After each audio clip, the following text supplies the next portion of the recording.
കണ്ണൂർ ജില്ലയിലായിരുന്നു നാടിനെ ഇളക്കിമറിച്ച സംഭവം അരങ്ങേറിയത്. വൈകുന്നേരം ഏകദേശം 5 മണിയോടുകൂടി പെരിങ്ങത്തിന് സമീപമുള്ള ഒരു വീട്ടിൽ സരസ്വതി എന്ന സ്ത്രീ തന്റെ മകൾ സന്ധ്യയെ നോക്കി വീടിന്റെ ഉമ്മറപ്പടിയിൽ നിൽക്കുകയായിരുന്നു. അയൽപക്കത്തും സമീപ പ്രദേശങ്ങളിലുമൊക്കെയുള്ള സഹപാഠികളൊക്കെ 4:30 മണിയോടുകൂടി വീട്ടിലെത്തിയിട്ടും സന്ധ്യയെ കാണാത്തതിന്റെ ആധിയിൽ അമ്മ സരസ്വതി ഉടൻ തന്നെ ആ വിവരം തൊട്ടടുത്തുള്ള ക്ഷേത്രത്തിലെ പൂജാരി കൂടിയായ ഭർത്താവ് നമ്പീശനെ അറിയിക്കുകയും ഇരുവരും ചേർന്ന് മകൾ സന്ധ്യയെ അന്വേഷിച്ചിറങ്ങുകയും ചെയ്തു.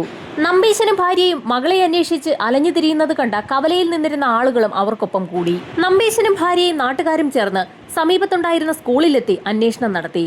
എന്നാൽ അവർ ആ സ്കൂളിൽ എത്തിയപ്പോഴേക്കും സ്കൂൾ പൂട്ടി അധികാരികൾ അവരുടെ വീടുകളിലേക്ക് മടങ്ങിയിരുന്നു. നാട്ടുകാർ വിവരമറിയിച്ചതിനെ തുടർന്ന് സ്കൂളിന് സമീപത്ത് താമസിക്കുകയായിരുന്ന ഹെഡ്മാസ്റ്റർ ഉടൻ തന്നെ ചില അധ്യാപകരെ കൂടി സ്കൂളിന് സമീപത്തേക്ക് വിളിപ്പിക്കുകയും എല്ലാവരും ചേർന്ന് സ്കൂൾ തുറന്ന് ക്ലാസ് മുറികളിലൊക്കെ സന്ധ്യയെ തിരക്കുകയും ചെയ്തു. സ്കൂളിനകവും കോമ്പൗണ്ടുമൊക്കെ അരിച്ചു പറക്കിയെങ്കിലും അവിടെയെങ്ങും സന്ധ്യയെ കണ്ടെത്താൻ കഴിഞ്ഞില്ല. ഈ സാഹചര്യത്തിൽ നാട്ടുകാർ കൂടി ചേർന്ന് സമീപത്തുണ്ടായിരുന്ന സ്റ്റേഷനിലെത്തി സന്ധ്യയെ കാണാനില്ല എന്നുള്ള പരാതി നൽകുകയും ചെയ്തു. സ്കൂളിൽ സ്പോർട്സ് ഡേ ആയതുകൊണ്ട് തന്നെ ഉച്ച കഴിഞ്ഞപ്പോൾ തന്നെ സന്ധ്യ സ്കൂളിൽ നിന്നും വീട്ടിലേക്ക് മടങ്ങിയെന്ന് ചില സഹപാഠികൾ പോലീസിനോട് പറഞ്ഞു. സന്ധ്യ ആർക്കെങ്കിലും ഒപ്പം ഒളിച്ചോടി പോയതായിരിക്കുമോ എന്നുള്ളതായിരുന്നു പോലീസിന്റെ ആദ്യഘട്ടത്തിലുള്ള സംശയം. എന്നാൽ മകൾ സന്ധ്യയാകട്ടെ ഒരു കാര്യങ്ങളും ഒളിപ്പിച്ചു വെക്കാറില്ല എന്നും അച്ഛനമ്മമാരോട് പറയാത്ത കാര്യങ്ങൾ പോലും സഹോദരങ്ങളോട് പറയാറുണ്ടെന്നും സന്ധ്യയുടെ അമ്മ സരസ്വതി പോലീസുകാരോട് തറപ്പിച്ചു പറഞ്ഞു. പോലീസ് സംഘം ഉടൻ തന്നെ വിപുലമായ അന്വേഷണം ആരംഭിച്ചു. സംഭവം നടന്ന ദിവസം സന്ധ്യയെ ആരൊക്കെ എവിടെ വെച്ചൊക്കെ കണ്ടിട്ടുണ്ടെന്നുള്ള കാര്യത്തിൽ പോലീസ് സംഘം വിശദമായ അന്വേഷണം നടത്തി. അങ്ങനെ അന്വേഷിക്കുന്നതിനിടയിൽ പോലീസ് സംഘത്തിന് നിർണായകമായ ഒരു വിവരം കിട്ടി. ഉച്ച കഴിഞ്ഞ സമയത്ത് സ്കൂളിൽ നിന്നും വീട്ടിലേക്ക് നടക്കുന്ന വഴിയിൽ ഒരു കവലയിൽ വെച്ച് സന്ധ്യ നടന്നു പോകുന്നത് സമീപത്തുള്ള ഒരു കടക്കാരൻ കണ്ടു എന്ന് അയാൾ പോലീസിന് മൊഴി നൽകി. അതോടുകൂടി പോലീസുകാരുടെയും നാട്ടുകാരുടെയും അന്വേഷണം സന്ധ്യയെ അവസാനമായി കണ്ടു എന്ന് പറയുന്ന സ്പോട്ടിലേക്ക് നീങ്ങുകയും ചെയ്തു. സന്ധ്യയുടെ വീടിന്റെ ഭാഗത്തേക്ക് പോകുന്ന വഴിയിലുള്ള കടയിലുള്ള ഒരു വ്യക്തിയാണ് സന്ധ്യയെ കണ്ടിരിക്കുന്നത്.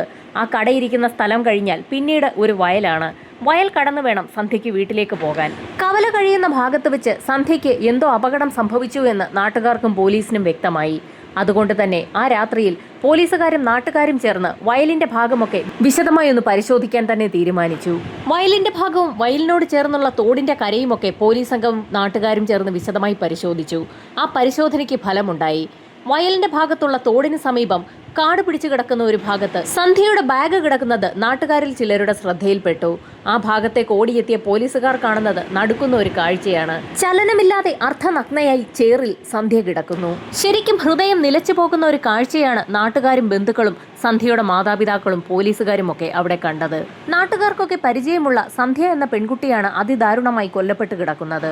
തൊട്ടടുത്ത ദിവസം പോലീസുകാരുടെയും നാട്ടുകാരുടെയും ഒക്കെ സഹായത്തോടുകൂടി ഇൻക്വസ്റ്റ് നടപടികൾ പൂർത്തിയാക്കിയ മൃതദേഹം പോസ്റ്റ്മോർട്ടത്തിനായി ഹോസ്പിറ്റലിലേക്ക് ഷിഫ്റ്റ് ചെയ്തു. ഈ സമയത്ത് സന്ധ്യയുടെ ഡെഡ് ബോഡി കിടന്ന പ്രദേശം ഫോറൻസിക് സംഘവും പോലീസും ചേർന്ന് വളരെ വിശദമായ പരിശോധനയ്ക്ക് വിധേയമാക്കി. ഒരു മൽപ്പിടുത്തം നടന്നതിന്റെ എല്ലാ ലക്ഷണങ്ങളും ആ പ്രദേശത്തുണ്ട്. ആ പ്രദേശത്തെ മണ്ണ് ചവിട്ടി മെതിച്ചിട്ടുണ്ട്. അതുപോലെ തന്നെ സന്ധ്യയെ ആ പ്രദേശത്തുകൂടി വലിച്ചിഴച്ചതിന്റെ എല്ലാ ലക്ഷണങ്ങളുമുണ്ട്. ആ കുറ്റിക്കാട്ടിൽ വെച്ച് അതിക്രൂര പീഡനത്തിന് സന്ധ്യ ഇരയായിട്ടുണ്ടെന്നുള്ള ഒരു സംശയമാണ് ഫോറൻസിക് സംഘം പോലീസിനോട് പറഞ്ഞത്. സന്ധ്യയുടെ കഴുത്തിൽ ബലപ്രയോഗം നടന്നതിന്റെ പാടുകളുണ്ട്. അതുമാത്രവുമല്ല, ശരീരത്തിൽ നിരവധി പരിക്കുകളുമുണ്ട്. നന്നായി ഉപദ്രവിച്ച ശേഷം സന്ധ്യയെ കീഴ്പ്പെടുത്തിയിരിക്കുകയാണ്. സന്ധ്യയുടെ ശരീരത്തിലുണ്ടായിരുന്ന ആഭരണങ്ങൾ നഷ്ടമായി എന്നുള്ള വിവരം ഇതിനിടയിൽ വീട്ടുകാർ പോലീസിന് നൽകിയിരുന്നു. സന്ധ്യയെ റേപ്പ് ചെയ്ത് കൊലപ്പെടുത്തിയ ശേഷം അവളുടെ ആഭരണങ്ങളുമായി പ്രതി കടന്നുകളഞ്ഞതാകാമെന്ന് പോലീസ് വിലയിരുത്തി. ഒരു കാര്യം പോലീസിന് തുടക്കത്തിൽ തന്നെ തോന്നുന്നുണ്ട്. സന്ധ്യയെ ഒരൊറ്റയാളാണ് ആക്രമിച്ചിരിക്കുന്നത്. ഒന്നിലധികം പേർ സന്ധ്യയെ ആക്രമിച്ചതിന്റെ ലക്ഷണങ്ങളൊന്നും ആ പ്രദേശത്ത് നിന്നും കണ്ടെത്താൻ കഴിഞ്ഞിട്ടില്ല. ചേറിലുള്ളത് സന്ധ്യയുടെ കാൽപാദങ്ങൾക്ക് പുറമെ മറ്റൊരു വ്യക്തിയുടെ കാൽപാദത്തിന്റെ പാടുകൾ കൂടിയാണ്. പോലീസ് സംഘം അന്വേഷണം സ്വാഭാവികമായും സ്കൂളിൽ തന്നെ കേന്ദ്രീകരിച്ചു. സന്ധ്യയുടെ സ്കൂളിലെ ബന്ധങ്ങളെക്കുറിച്ചൊക്കെ സഹപാഠികളോട് പോലീസ് സംഘം വിശദമായി തന്നെ ചോദിച്ചറിഞ്ഞു. പോസ്റ്റ്മോർട്ടം നടപടികൾ പൂർത്തിയാക്കി സന്ധ്യയുടെ മൃതദേഹം പൊതുദർശനത്തിനായി സ്കൂളിലേക്ക് കൊണ്ടുവന്നത് ഒരു നാടിനെ ഒന്നടങ്കം കണ്ണീരിൽ ആഴ്ത്തിയ കാഴ്ചയായിരുന്നു. സ്കൂളിലെ അധ്യാപകർക്കും സഹപാഠികൾക്കും സന്ധ്യയെക്കുറിച്ച് നല്ലത് മാത്രമേ പറയാനുള്ളൂ. നാട്ടിലും വീട്ടിലുമൊക്കെ പോലീസ് സംഘം അന്വേഷണം നടത്തിയപ്പോഴും അതേ അഭിപ്രായം തന്നെയാണ് അവിടെ നിന്ന് ലഭിച്ചത്. തൊട്ടടുത്ത ദിവസം തന്നെ സന്ധ്യയുടെ പോസ്റ്റ്മോർട്ടം റിപ്പോർട്ട് പോലീസിന് ലഭിച്ചു. പോസ്റ്റ്മോർട്ടം ചെയ്ത ഡോക്ടർമാരുടെ നിഗമനങ്ങൾ ഫോറൻസിക് സംഘത്തിന്റെയും പോലീസിന്റെയും നിഗമനങ്ങളെ ശരിവെക്കുന്നതായിരുന്നു. സന്ധ്യ അതിക്രൂര പീഡനത്തിന് ഇരയായിട്ടുണ്ട്. ശ്വാസം മുട്ടിച്ചാണ് സന്ധ്യയെ കൊലപ്പെടുത്തിയിരിക്കുന്നത്. ബലിഷ്ഠമായ കൈകളുള്ള ഏതോ വ്യക്തികളാണ് സന്ധ്യയെ ഉപദ്രവിച്ചിരിക്കുന്നത്. സന്ധ്യയുടെ കഴുത്തിലും ഇരു കരങ്ങളിലും അടിച്ചതിന്റെയും ബലമായി പിടിച്ചതിന്റെയും ഒക്കെ പാടുകളുണ്ട്. ഇതിനു പുറമെ മറ്റൊരു കാര്യം, പോസ്റ്റ്മോർട്ടം ചെയ്ത ഡോക്ടർമാർ റിപ്പോർട്ടിൽ വിശദമാക്കിയിട്ടുണ്ട്. സന്ധ്യയുടെ കയ്യിലെ നഖങ്ങൾക്കിടയിൽ നിന്നും തൊലിയുടെ അംശവും മാംസത്തിന്റെ അംശവുമൊക്കെ ലഭിച്ചിട്ടുണ്ട്. പല്ലും നഖവും ഉപയോഗിച്ച് അവളെ ആക്രമിച്ച വ്യക്തിയെ അവൾ അതിശക്തമായി തന്നെ നേരിട്ടതിന്റെ എല്ലാ ലക്ഷണങ്ങളും ഉണ്ട്. അവളെ ആക്രമിച്ച വ്യക്തിയുടെ ശരീരത്തിൽ ആഴത്തിലുള്ള മുറിവുകൾ പറ്റിയിരിക്കാനും അവയൊക്കെ സെപ്റ്റിക് ആകാനും സാധ്യതയുണ്ടെന്ന് പോലീസിന് വ്യക്തമായി. അത്രയധികം മാംസം സന്ധ്യയുടെ നഖത്തിനിടയിൽ കയറിപ്പറ്റിയിട്ടുണ്ട്. രക്ഷപ്പെടാൻ അവസാന ശ്വാസം വരെ സന്ധ്യ പോരാട്ടം നടത്തിയെന്ന് അതിൽ നിന്നും വ്യക്തമായി. ആരാണ് സന്ധ്യയെ കൊലപ്പെടുത്തിയത്? ആ അന്വേഷണവുമായി പോലീസ് സംഘം വീണ്ടും സന്ധ്യ പഠിക്കുന്ന സ്കൂളിലേക്ക് തന്നെ എത്തി. സന്ധ്യ സ്കൂളിൽ നിന്നും നേരത്തെ ഇറങ്ങുന്ന കാര്യം അറിയാവുന്നത് സ്കൂളിലുള്ള സഹപാഠികൾക്കും സ്റ്റാഫുകൾക്കുമാണ്.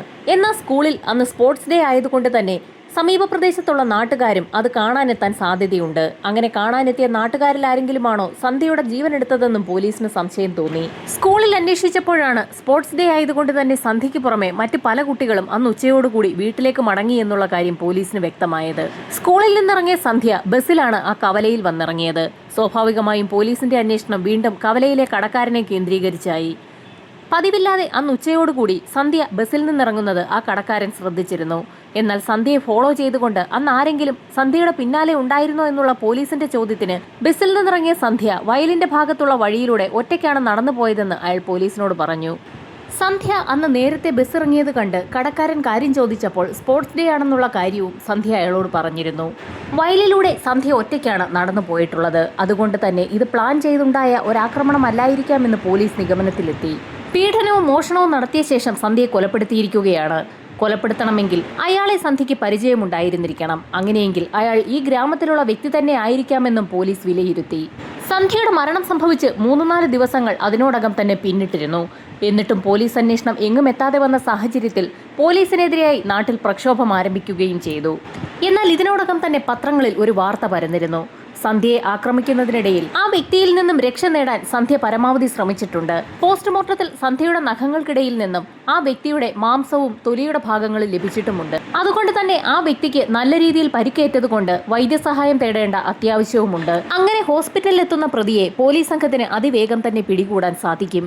എന്നിട്ടും എന്തുകൊണ്ടാണ് പോലീസ് പ്രതിയെ പിടികൂടാത്തതെന്നുള്ള തരത്തിലാണ് വാർത്തകൾ പത്രത്തിൽ അച്ചടിച്ചു വന്നത്. നാട്ടുകാരുടെ പ്രതിഷേധം ശക്തമാകുന്നതിനിടയിൽ പോലീസ് സംഘം മറ്റൊരു നിഗമനത്തിലേക്ക് എത്തിയിരുന്നു. അത് സന്ധ്യയുടെ നഖത്തിൽ നിന്ന് ലഭിച്ച മാംസം കേന്ദ്രീകരിച്ചാണ്. അയാളുടെ ശരീരത്തിൽ നിന്നും മാംസങ്ങൾ അടർന്നു മാറണമെങ്കിൽ ആ വ്യക്തി ഷർട്ടോ ബനിയനോ എന്തെങ്കിലും ധരിച്ചിട്ടില്ലായിരുന്നു എന്ന് വേണം വിലയിരുത്താൻ. വസ്ത്രം ധരിച്ചിരുന്നെങ്കിൽ ആ വസ്ത്രത്തിന്റെ എന്തെങ്കിലും ഒരു അടയാളം ആ പ്രദേശത്ത് നിന്നോ സന്ധ്യയുടെ നഖങ്ങൾക്കിടയിൽ നിന്നോ ലഭിച്ചേനെ. അതിന്റെ അർത്ഥം മേൽവസ്ത്രം ധരിക്കാത്ത ഒരു വ്യക്തിയാണ് സന്ധ്യയെ ആക്രമിച്ചതെന്നാണ്. മേൽവസ്ത്രം ധരിക്കാത്ത വ്യക്തിയെന്ന് പറയുമ്പോൾ അയാൾ മിക്കവാറും കൃഷിപ്പണിയുമായി ബന്ധപ്പെട്ടിട്ടുള്ള വ്യക്തിയായിരിക്കാം. പാടവും തോടുമൊക്കെ കേന്ദ്രീകരിച്ച് നന്നായി പണി ചെയ്യുന്ന വ്യക്തി തന്നെയാകണം സന്ധ്യയെ ആക്രമിച്ചത്. നന്നായി പണിയെടുക്കുന്ന ബലിഷ്ഠമായ കരങ്ങൾ പതിഞ്ഞ പാടുകൾ സന്ധ്യയുടെ ശരീരത്തിൽ നിന്നും പോലീസ് സംഘം കണ്ടെത്തിയതുമാണ്. പോലീസ് തങ്ങളുടെ നിഗമനങ്ങളുടെ അടിസ്ഥാനത്തിൽ ബലിഷ്ഠനായ ഒരു വ്യക്തിയുടെ ചിത്രം വരച്ച് തയ്യാറാക്കുകയും ചെയ്തു. പോലീസിന് മറ്റൊരു കാര്യം കൂടി ഉറപ്പായി. സന്ധ്യയെ ആക്രമിച്ച വ്യക്തി ഇതിനു മുൻപ് മേൽവസ്ത്രം ധരിക്കാതെയാണ് പണിക്ക് പോയിട്ടുണ്ടാവുക. എന്നാൽ സംഭവത്തിന് ശേഷം ശരീരമാകെ മുറിഞ്ഞിരിക്കുന്ന സാഹചര്യത്തിൽ പതിവിന് വിപരീതമായി ഇപ്പോൾ വസ്ത്രങ്ങൾ അയാൾ ധരിക്കാൻ സാധ്യതയുമുണ്ട്. വളരെ നിർണായകമായ ഒരു അനാലിസിസ് ആണ് പോലീസ് സംഘം നടത്തിയിരിക്കുന്നത്. അങ്ങനെ ഒരു പ്രത്യേക വ്യക്തിയെ പോലീസ് സംശയിക്കുന്നു എന്ന് പുറത്തറിഞ്ഞാൽ അയാൾ രക്ഷപ്പെടാൻ സാധ്യതയുണ്ട്. അതുകൊണ്ട് തന്നെ വളരെ നിർണായകമായ ഒരു റിക്വസ്റ്റ് പോലീസ് സംഘം മജിസ്ട്രേറ്റിന് മുൻപാകെ വെച്ചു. പെരിങ്ങം മേഖലയിൽ ഇത്തരത്തിൽ പണിക്ക് പോകുന്ന വ്യക്തികളുടെ ഒരു തിരിച്ചറിയൽ പരേഡ് നടത്തണമെന്നുള്ള റിക്വസ്റ്റാണ് പോലീസ് സംഘം മജിസ്ട്രേറ്റിന് മുൻപാകെ വെച്ചത്. സാധാരണയായി ഇരയുടെയോ ദൃക്സാക്ഷികളുടെയോ മുൻപിൽ വെച്ചാണ് തിരിച്ചറിയൽ പരേഡ് നടത്താറുള്ളത്. എന്നാൽ ഈ കേസിലാകട്ടെ ഇര കൊല്ലപ്പെട്ടു കഴിഞ്ഞു, ദൃക്സാക്ഷികളുമില്ല. പിന്നെ ആരുടെ മുൻപിലാണ് തിരിച്ചറിയൽ പരേഡ് നടത്തേണ്ടതെന്നുള്ള കോടതിയുടെ ചോദ്യത്തിന് ഉത്തരമായി പോലീസ് സംഘം അവരുടെ നിഗമനങ്ങൾ ജഡ്ജിയെ അറിയിച്ചു. പോലീസ് സംഘത്തിന്റെ ആശയം ഇഷ്ടപ്പെട്ട ജഡ്ജി അവരുടെ റിക്വസ്റ്റ് അംഗീകരിക്കുകയും തിരിച്ചറിയൽ പരേഡിന് അനുമതി നൽകുകയും ചെയ്തു. ആ ദേശത്തുള്ള മുഴുവൻ പുരുഷന്മാരെയും പരിശോധിക്കുന്നതിനുള്ള നടപടിയിലേക്ക് അങ്ങനെ പോലീസ് സംഘം കടന്നു. പുരുഷന്മാരുടെ മേൽവസ്ത്രം അഴിപ്പിച്ച് ഇടുപ്പിന് മുകളിലോട്ടുള്ള ഭാഗം പരിശോധിക്കുന്നതിനുള്ള ഒരു റിക്വസ്റ്റാണ് കോടതിയുടെ ഭാഗത്തു നിന്നും പോലീസിന് സാങ്ഷനായി കിട്ടിയിരിക്കുന്നത്.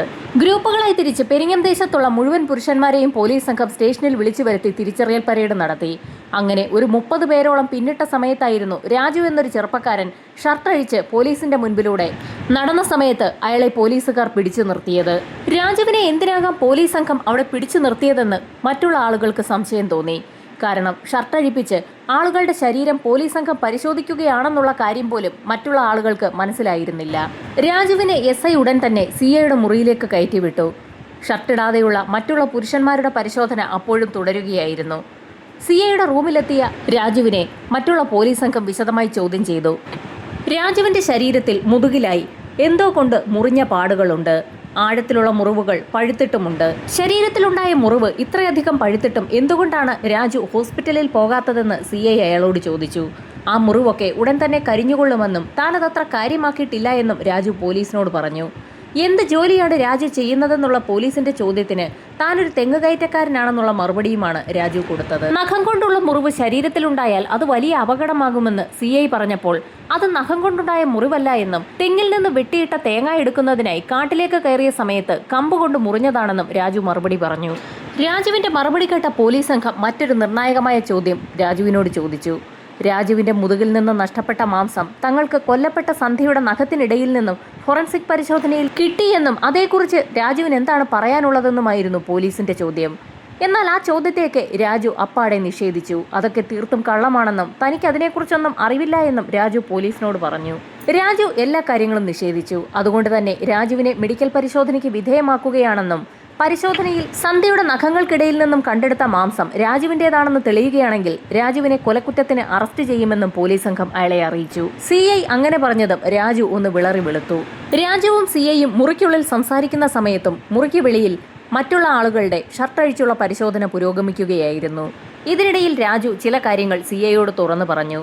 തനിക്ക് ഒരബദ്ധം പറ്റിപ്പോയെന്നും സംഭവം നടന്ന ദിവസം താൻ ഒരു തെങ്ങിന് മുകളിൽ ഇരിക്കുന്ന സമയത്താണ് സന്ധ്യ വയലിലൂടെ നടന്നു വരുന്നത് കണ്ടതെന്നും കണ്ടപ്പോൾ തന്നെ സന്ധ്യയെ അങ്ങ് ഇഷ്ടപ്പെട്ടു പോയെന്നും രാജു പോലീസിനോട് പറഞ്ഞു. വയലിലൂടെ സന്ധ്യ നടന്ന് രാജു ഇരിക്കുന്ന തെങ്ങിന്റെ സമീപത്തെത്തിയപ്പോഴായിരുന്നു രാജു പതുക്കെ തെങ്ങിൽ നിന്ന് താഴെ ഇറങ്ങിയത്. സന്ധ്യ അടുത്തേക്കെത്തിയ നിമിഷത്തിൽ തന്നെ രാജു അവളെ കടന്നു പിടിച്ചു. പിന്നീട് സന്ധ്യ എതിർക്കുമെന്നായപ്പോൾ സന്ധ്യയെ വലിച്ചഴിച്ച് കുറ്റിക്കാട്ടിലേക്ക് കൊണ്ടുപോവുകയും അതിക്രൂര പീഡനത്തിന് ഇരയാക്കുകയും ചെയ്തു.